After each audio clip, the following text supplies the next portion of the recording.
नमस्कार, next nine news nation देख रहे हैं आप। मैं आपके साथ शशांक उपाध्याय। तो भारतीय राजनीति में अनूठी राजनीतिक कहानियां तो आपने कई बार सुनी होंगी। दिलचस्प राजनेताओं की दिलचस्प बेहतरीन कहानियों से आप भी कई बार मंत्रमुग्ध हुए होंगे। लेकिन आज हम आपको एक ऐसी कहानी बताने जा रहे हैं, एक ऐसे राजनेता के बारे में हम आपको बताएंगे जो कि तानाशाह कहा जाता था। जी हाँ, हम बात कर रहे हैं संजय गांधी की। भारतीय राजनीति का ऐसा नाम जो अब तक जब तक जिया लाइमलाइट में रहा। इंदिरा गांधी और फिरोज गांधी के दो बेटों में से छोटे बेटे का नाम संजय गांधी है। जी हाँ, हम संजय गांधी की बात कर रहे हैं जिनका जन्म 14 दिसंबर 1946 को हुआ था। माँ और भाई राजीव गांधी के साथ संजय के रिश्तों को लेकर मीडिया में काफी कुछ कहा जा चुका है, लगातार चर्चा में बने रहे। लेकिन संजय के बारे में कुछ बातों पर अधिकतर लोग सहमत हैं। एक ये कि वे कुछ बात दिल में नहीं रखते थे, जो भी उनके दिल में आता था वह कह देते थे, अपने मन में कोई भी बात नहीं रखते थे। ये उनके जानने वाले बताते हैं। जो मन में होता था वो साफ आपके मुंह में कह दिया, आपके मुंह पर कह दिया। ये आदत थी संजय गांधी की। वहीं वक्त के बड़े पाबंद थे, वो वक्त के बड़े पाबंद भी थे और एक बार कुछ ठान लेते थे तो किसी से लाख समझाने पर भी वह उसकी सुनते नहीं थे। और तेज गाड़ी चलाने के तो बेहद ही ज्यादा शौकीन थे। वो जो मन करता था, जो चाहते थे वो करते थे, उसके आगे किसी की नहीं सुनते थे। मानो किसी की सुनना तो संजय गांधी को पसंद ही नहीं था। संजय गांधी की इसी आदत ने उन्हें कुछ लोगों का हीरो बना दिया तो कुछ लोग उन्हें विलेन तक कहने लगे। और इमरजेंसी में हुए संजय गांधी की मनमानी के किस्से तो जग जाहिर है। ये आप और हम इस किस्सों से सभी वाकिफ हैं। कुछ लोग कहते हैं इसमें दोष इंदिरा गांधी का भी है, जो उन पर लगाम नहीं लगाती थी। लेकिन कुछ ऐसी खास बातें हैं जिन्हें जानकर आप उनके व्यक्तित्व के बारे में करीब से समझ सकते हैं। तो चलिए आपको संजय गांधी से जुड़ी हुई कुछ खबर बताते हैं, जिसके बाद आप उनके व्यक्तित्व को समझ पाएं। संजय गांधी को देखकर कोई अपनी घड़ी भी मिला सकता था। ऐसा हम इसलिए कह रहे हैं क्योंकि संजय गांधी को करीब से देखने वाले उन्हें वक्त का बड़ा पाबंद बताते हैं। द संजय स्टोरी में विनोद मेहता ने लिखा है कि एक अकबर रोड पर सुबह 8 बजे संजय गांधी का दिन शुरू होता था। अधिकारी संजय गांधी को अपनी डेली रिपोर्ट देते थे, ऑर्डर लेने जाते थे। संजय की सरकार में कोई हैसियत नहीं थी, कोई पद नहीं था संजय के पास, लेकिन ज्यादातर लोग उन्हें सर कहकर बुलाते थे। कांग्रेस नेता जगदीश टाइटलर ने एक बातचीत में एक बार कहा था कि संजय वक्त के इतने ज्यादा पाबंद थे कि उन्हें देखकर अपनी घड़ी भी मिला सकते थे। यानी कि संजय को देखकर आप पता लगा सकते थे कि जो वक्त उन्होंने दिया है वो वक्त अब हो गया है। वहीं एक बार का किस्सा हमारे सामने आया जब मेनका ने गुस्से में संजय गांधी की अंगूठी फेंक दी थी। जी हाँ, ये किस्सा बेहद ही प्रचलित हुआ था। जैसा कि हर जोड़े में लड़ाइयाँ होती हैं और संजय गांधी और मेनका गांधी के मोहब्बत के चर्चे उस समय काफ़ी ज़्यादा चलते थे और उनकी आपस में खटपट भी चलती रहती थी। एक बार संजय की किसी बात को लेकर मेनका इतना आग बबूला हो गई थी कि शादी की अंगूठी निकाल कर उन्होंने फेंक दी। रशीद किदवई ने अपनी किताब 24 अकबर रोड में इस किस्से का जिक्र किया है। उन्होंने बताया कि मेनका गांधी नाराज हो गई थी और उन्होंने अंगूठी निकालकर फेंक दी थी। किदवई के मुताबिक मेनका की इस हरकत से इंदिरा गांधी बेहद ज्यादा नाराज हुई थी, क्योंकि वो अंगूठी उन्हें अपनी मां कमला नेहरू से मिली थी। सोनिया उस वक्त वहीं थी। सोनिया गांधी ये सब देख रही थी। उन्होंने तुरंत वो अंगूठी उठाई और यह कहकर अपने पास रख ली कि ये अंगूठी वो प्रियंका के लिए संभाल कर रखेंगी।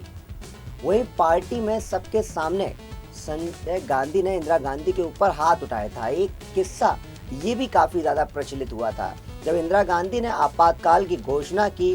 पुलित्जर अवार्ड से सम्मानित पत्रकार एक हुआ करते थे, लुइस सिमंस। उस वक्त दिल्ली में वॉशिंगटन पोस्ट के संवाददाता थे। सिमंस को 5 घंटों के भीतर देश छोड़ने को कहा गया था। बैंकॉक वो चले गए इसके बाद, और बैंकॉक होटल में बैठकर उन्होंने एक रिपोर्ट फाइल की जो बाद में जंगल में आग की तरह फैल गई थी। इस रिपोर्ट में उन्होंने दावा किया था कि इमरजेंसी की घोषणा से कुछ दिन पहले हुई एक डिनर पार्टी में संजय गांधी ने सबके सामने इंदिरा गांधी को 6 थप्पड़ जड़ दिए थे। सिमंस ने पार्टी में मौजूद 2 लोगों के हवाले से यह दावा किया कि यह खबर बड़ी तेजी से फैल गई है। विदेशी मीडिया ने चटखारे लगाकर यह खबर छाप दी, लेकिन यह बात सच थी ऐसा कोई प्रमाण किसी के पास नहीं मिला। वहीं वरुण के पैदा होने की एक खबर है जिसमें लेबर रूम में संजय गांधी बेधड़क घुस गए थे। जी हाँ, रशीद किदवई की किताब में मेनका गांधी ने संजय से जुड़ी एक रोचक घटना का जिक्र किया था। तब मेनका गर्भवती थी। दिल्ली के एम्स में वह भर्ती थी। मेनका के मुताबिक डॉक्टर्स ने उन्हें बताया था कि जब वरुण गांधी पैदा हुए तो संजय पहले शख्स थे जो डिलीवरी रूम में आए। मेनका ने संजय को एक ऐसे पति के रूप में पाया जो उनका बेहद ज्यादा ख्याल रखते थे। मेनका कहती थी कि जब भी उनकी तबीयत खराब होती है तो संजय सारा कामकाज छोड़कर उनके पास रहा करते थे, उनका ध्यान रखा करते थे। वहीं एक किस्सा कुर्सी का है। जी हाँ, किस्सा कुर्सी का से क्यों संजय गांधी को दिक्कत थी, वो उससे क्यों खफा रहते थे। इंदिरा गांधी की सरकार की ये बात है, जब इंदिरा गांधी की सरकार थी इसमें संजय गांधी की तूती बोला करती थी। आपातकाल के वक्त देश ने जो दौर देखा उसमें संजय की बड़ी भूमिका भी थी। प्री सेंसरशिप लागू थी। फिल्मों की समीक्षा के बाद उन्हें मंजूरी दी जाती थी। ऐसे में एक फिल्म थी किस्सा कुर्सी का, जिसको 1975 में रिलीज होना था, मगर समीक्षा में आपत्तिजनक मिलने पर नोटिस भेज दिया गया। जी हाँ, 51 आपत्तियां गिनाई गई थी। आपातकाल में फिल्म रिलीज नहीं हो सकी। जनता पार्टी की सरकार बनी तो संजय गांधी पर फिल्म के मूल प्रिंट को जला देने का भी आरोप सामने आया। शाह कमीशन ने संजय गांधी को इस आरोप में दोषी पाया था। इसके अलावा गुलजार की आंधी को भी बैन कर दिया गया था। बता दें कि उस समय किशोर कुमार के गाने ऑल इंडियन रेडियो पर बैन करा दिए गए थे। ये सारी घटनाएं इमरजेंसी के दौरान निकलकर सामने आई थी। वहीं एक सपना था संजय गांधी का जो उनकी मौत के बाद पूरा हुआ। ये सपना था मारुति का सपना। जी हाँ, संजय गांधी को कारों का और विमानों का बड़ा ही ज्यादा शौक था। कॉलेज छोड़कर रोल्स रॉयस के साथ इंटर्नशिप करने वाले संजय जब लौट कर आए तो भारतीय माहौल के हिसाब से एक कार बनाने की उन्होंने प्लानिंग की। उन्होंने सोचा कि एक कार बनाई जाएगी। तभी दिल्ली के गुलाबी बाग में एक वर्कशॉप तैयार किया गया। माँ से इस पर उन्होंने बात की तो उन्होंने एक सरकारी कंपनी तुरंत बना दी, क्योंकि सरकार में थी इंदिरा गांधी। इस तरह जून 1971 में मारुति मोटर्स लिमिटेड अस्तित्व में आई और संजय उसके मैनेजिंग डायरेक्टर बने। विनोद मेहता ने द संजय स्टोरी में यह भी लिखा है कि इमरजेंसी लगी और उसके बाद इंदिरा सत्ता से बाहर हो गई थी। जनता पार्टी की सरकार बन गई और ये प्रोजेक्ट बंद कर दिया गया और इस पर जांच बैठा दी गई। लेकिन फिर इंदिरा 1980 में सत्ता में वापस लौटी, लेकिन कुछ महीनों के बाद ही संजय गांधी एक प्लेन क्रैश में मर गए थे। मतलब उनकी एक इस हादसे में मृत्यु हो गई थी। करीब 3 साल के बाद दिसंबर 1983 में मारुति 800 को लॉन्च किया गया और ये कार पूरे देश में छा गई। इस तरह से संजय गांधी का ये सपना उनकी मौत के बाद पूरा हो गया।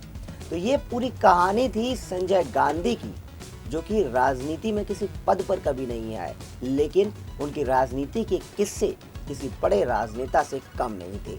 जिस तरह की रवैया उनका चलता था, जिस तरह के तेवर उनके राजनीति में चलते थे, उसे देखकर कहा जाता था कि सत्ता की कुर्सी पर इंदिरा विराजमान है, लेकिन इंदिरा से ज्यादा पावर संजय गांधी रखते हैं। बड़े बड़े अधिकारी उनके सामने नतमस्तक हो जाते थे। तो ऐसी ही दिलचस्प कहानियां हम आपके लिए लगातार लेके आएंगे। पॉलिटिक्स से जुड़ी तमाम ऐसी कहानियों से हम आपको रूबरू कराएंगे।